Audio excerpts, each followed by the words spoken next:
নমস্কাৰ বন্ধুসকল, মোৰ সৰু ফাৰ্মখনৰ গাহৰিকেইটাক দানাৰ খৰচ কমাবলৈ মই ঘৰতে দানা বনাইছোঁ। ইয়াত দিছোঁ মই কল পচলা, লগতে কচু, আমাৰ ঘৰত দৈনন্দিন ব্যৱহাৰ কৰা শাক পাচলিৰ বাকলি ইয়াত দিছোঁ। জুই পুৰা মকমকাই আছে, এতিয়া সিজিব ধুনীয়াকৈ।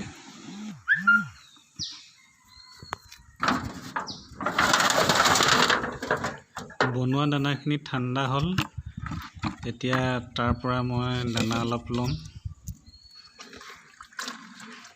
ভৰাই ল'ব লাগিব অলপ।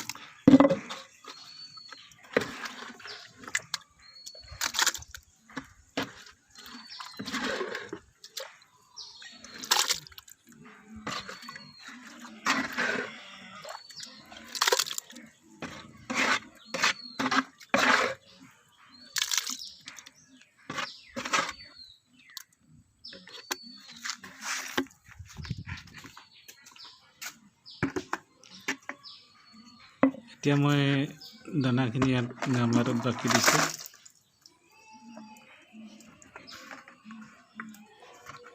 এতিয়া বেলেগ দানা আনোগৈ আৰু।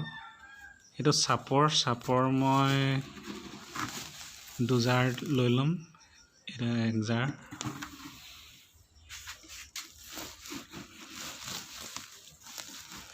আৰু 1 জাৰ দিম। ইয়াৰ পিছত পিক ফিড দিম 2 জাৰ।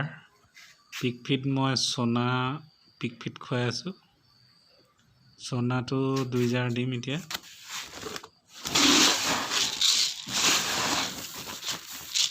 এই 1 জাৰ।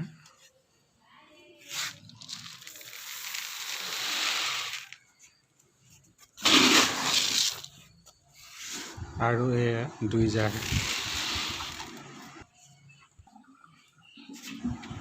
এতিয়া প্লাষ্টিকৰ গামলাটোত ঢালি দিম চাপৰ আৰু পিক ফিডখিনি।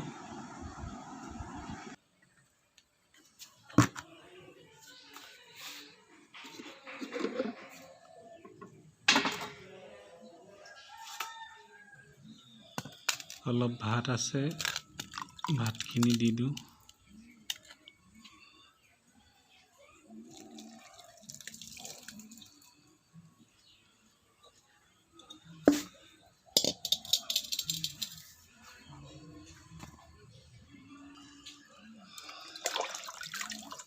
এতিয়া পানী অলপ ঢালি দিওঁ।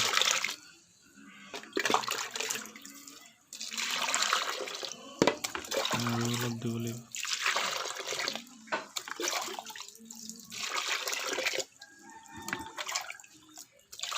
হৈ যাব এতিয়া।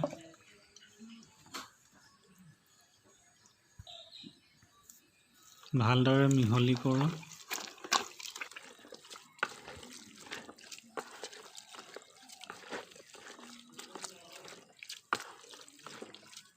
বনোৱা দানাটো সৈতে ভালদৰে মিক্স হ'ব লাগিব। এতিয়া আমি দানাখিনি গাহৰিকেইটাক দিওঁগৈ বলক।